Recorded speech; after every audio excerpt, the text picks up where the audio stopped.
हरे कृष्णा कृष्णा कृष्णा हरे हरे, हरे राम राम राम हरे हरे। आपने अलग अलग उतने ही ब्रह्मांडों का रूप भी धारण कर लिया था, परंतु अब आप केवल अपरिमित अद्वितीय ब्रह्म रूप से ही शेष रह गए हैं। जो लोग अज्ञानवश आपके स्वरूप को नहीं जानते, उन्हीं को आप प्रकृति में स्थित जीव के रूप से प्रतीत होते हैं और उन पर अपनी माया का पर्दा डालकर सृष्टि के समय मेरे यानी ब्रह्मा मेरे रूप से पालन के समय अपने विष्णु अपने रूप से संहार के समय रुद्र के रूप में प्रतीत होते हैं। सृष्टि के समय ब्रह्मा, पालन के समय विष्णु, संहार के समय रुद्र के रूप में प्रतीत होते हैं। प्रभु, आप सारे जगत के स्वामी और विधाता हैं। आप सारे जगत के स्वामी और विधाता हैं। अजन्मा होने पर भी आप देवता, ऋषि, मनुष्य, पशु, पक्षी और जलचर आदि योनियों में अवतार ग्रहण करते हैं, इसलिए कि इन रूपों के द्वारा दुष्ट पुरुषों का घमंड तोड़ दे और सत्पुरुषों पर अनुग्रह करें। भगवान, आप अनंत परमात्मा और योगेश्वर हैं। जिस समय आप अपनी योग माया का विस्तार करके लीला करने लगते हैं, उस समय त्रिलोकी में ऐसा कौन है जो ये जान सके कि आपकी लीला कहाँ, किस लिए, कब और कितनी होती है। इसलिए ये संपूर्ण जगत स्वप्न के समान असत्य, अज्ञान रूप और दुख पर दुख देने वाला है। आप परमानंद, परम ज्ञान स्वरूप एवं अनंत है। ये माया से उत्पन्न एवं विलीन होने पर भी आप में आपकी सत्ता से सत्य के समान प्रतीत होता है। प्रभु, आप ही एकमात्र सत्य हैं, क्योंकि आप सबके आत्मा जो हैं। आप पुराण पुरुष होने के कारण समस्त जन्मादि विकारों से रहित हैं। आप स्वयं प्रकाश हैं, इसलिए देश, काल और वस्तु जो पर प्रकाश है, किसी प्रकार आपको सीमित नहीं कर सकती। आप उनके भी आदि प्रकाशक हैं। आप अविनाशी होने के कारण नित्य हैं। आपका आनंद अखंडित है। आप में न तो किसी प्रकार का मल है और न अभाव। आप पूर्ण एक हैं। समस्त उपाधियों से मुक्त होने के कारण आप अमृत स्वरूप हैं। आपका ये ऐसा स्वरूप समस्त जीवों का ही अपना स्वरूप है, जो गुरु रूप सूर्य से तत्व ज्ञान रूप दिव्य दृष्टि प्राप्त करके उससे आपको अपने स्वरूप के रूप में साक्षात्कार कर लेते हैं। वे इस झूठे संसार सागर को मानो पार कर जाते हैं। संसार सागर के झूठा होने के कारण इससे पार जाना भी अविचार दशा की दृष्टि से ही है। जो पुरुष परमात्मा को आत्मा के रूप में नहीं जानते, उन्हें उस अज्ञान के कारण ही इस नाम रूपात्मक निखिल प्रपंच की उत्पत्ति का भ्रम हो जाता है, किंतु ज्ञान होते ही इसका आत्यंतिक प्रलय हो जाता है। जैसे रस्सी में भ्रम के कारण ही सांप की प्रतीति होती है और भ्रम के निवृत्त होते ही उसकी निवृत्ति हो जाती है।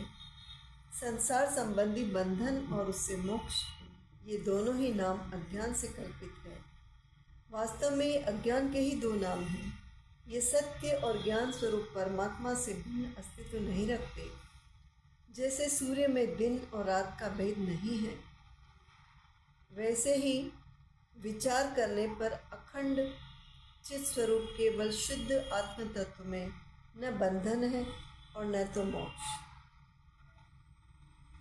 भगवान, कितने आश्चर्य की बात है कि आप हैं अपने आत्मा, पर लोग आपको पराया मानते हैं, और शरीर आदि हैं पराए, किंतु उनको आत्मा मान बैठते हैं और इसके बाद आपको कहीं अलग ढूंढने लगते हैं। भला अज्ञानी जीवों का ये कितना बड़ा अज्ञान है। हे अनंत, आप तो सबके अंतःकरण में ही विराजमान हैं। इसलिए संत लोग आपके अतिरिक्त जो कुछ प्रतीत हो रहा है, उसका परित्याग करते हुए अपने भीतर ही आपको ढूंढते हैं।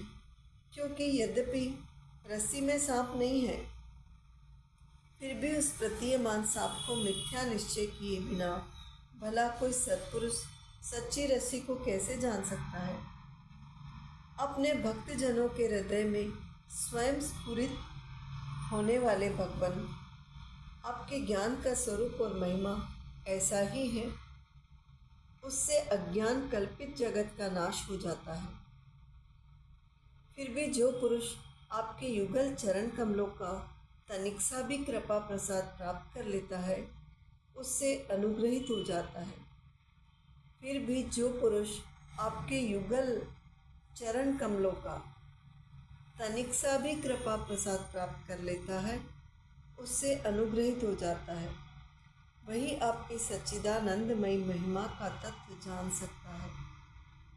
दूसरा कोई भी ज्ञान वैराग्य आदि साधन रूप अपने प्रयत्न से बहुत काल तक कितना भी अनुसंधान करता रहे, वह आपकी महिमा का यथार्थ ज्ञान नहीं प्राप्त कर सकता।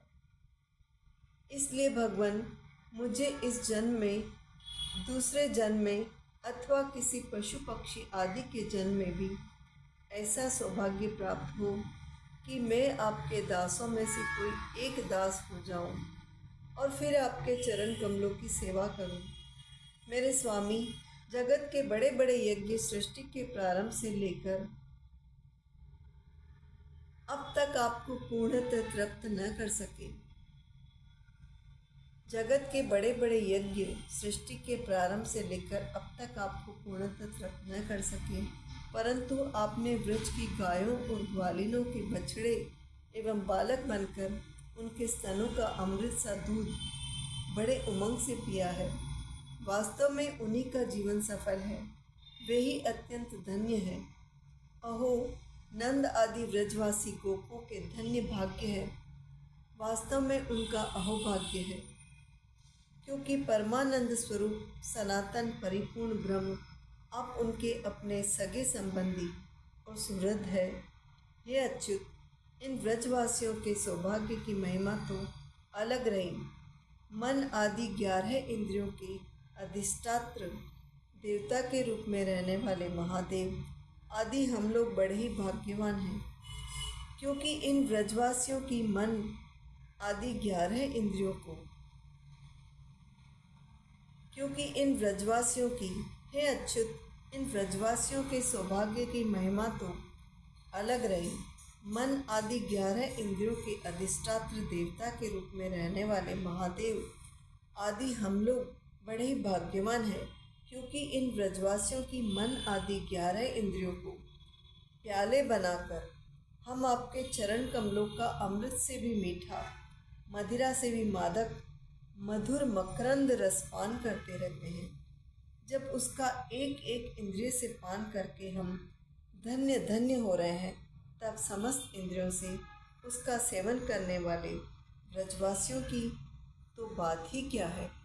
हरे कृष्ण कृष्ण कृष्ण हरे हरे, हरे राम राम राम हरे हरे।